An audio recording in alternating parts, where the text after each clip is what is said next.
Dans cette vidéo, nous allons comprendre ce qu'est le rayonnement énergétique et comment cela correspond à notre état de santé, émotionnel et mental. Le rayonnement énergétique est une émanation énergétique de notre corps physique et se manifeste à travers notre corps éthérique ou notre corps énergétique. Notre aura, qui peut pulser jusqu'à plusieurs mètres, correspond au rayonnement de notre corps éthérique.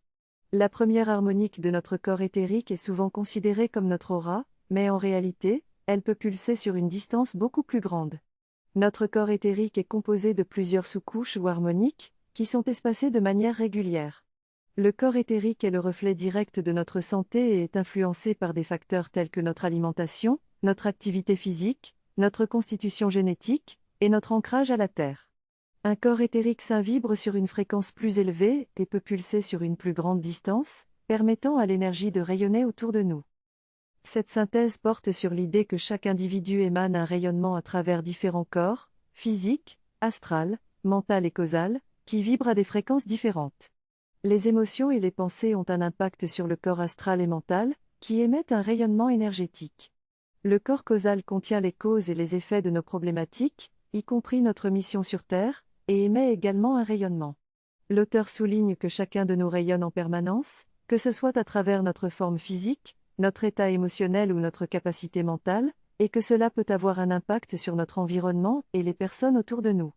Enfin, l'auteur affirme que le rayonnement émotionnel est particulièrement important car il peut attirer ou repousser les autres en fonction de son caractère. Le texte parle du développement des perceptions extrasensorielles permettant de ressentir les énergies environnantes et de mieux comprendre les gens. L'auteur explique que l'on peut filtrer nos pensées et émotions pour devenir plus positif, aimant et empathique, ce qui améliore notre rayonnement énergétique. L'auteur raconte une anecdote où il a ressenti l'énergie négative de la sœur d'un élève, ce qui a affecté sa capacité à la rencontrer. En fin de compte, l'auteur encourage à développer ses perceptions extrasensorielles pour mieux comprendre les autres, mais à le faire de manière contrôlée et ciblée. La personne s'exprime sur l'importance de comprendre nos croyances et nos pensées pour réaliser nos désirs. Elle explique que les blocages peuvent provenir de notre plan mental, de nos croyances ou de notre corps causal. Elle explique que le corps causal contient des mémoires transgénérationnelles qui peuvent nous empêcher de créer la réalité que nous désirons.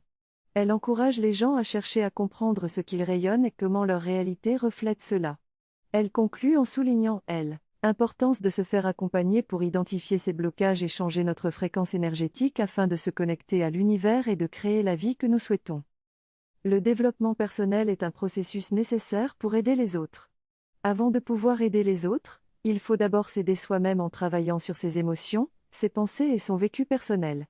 Plus on prend soin de soi, plus on rayonne un état de bien-être et plus on peut inspirer les autres. Le premier levier pour aider les autres est donc d'inspirer les autres en étant inspirant. On n'est pas tout fait pour être des héros comme Mère Teresa, mais on peut tous être inspirants. Il est important de voir comment on peut inspirer les autres, de chercher à réaliser le sens de sa vie et de se concentrer sur ce qui nous fait vibrer pour rayonner un état de bien-être. Ainsi, on peut aider les autres en les inspirant et en leur transmettant des énergies positives. Pour rayonner, il est important de se détacher du syndrome du sauveur, de ne pas vouloir sauver les autres, mais plutôt de les aider sans récupérer leurs énergies polluées. Il est également possible de mettre des sas dans son rayonnement pour ne pas être pollué par les autres. Enfin, on peut choisir de rayonner des énergies positives comme la douceur pour inspirer les autres, même si cela peut être difficile pour ceux qui ont connu des abus, en étant trop gentils.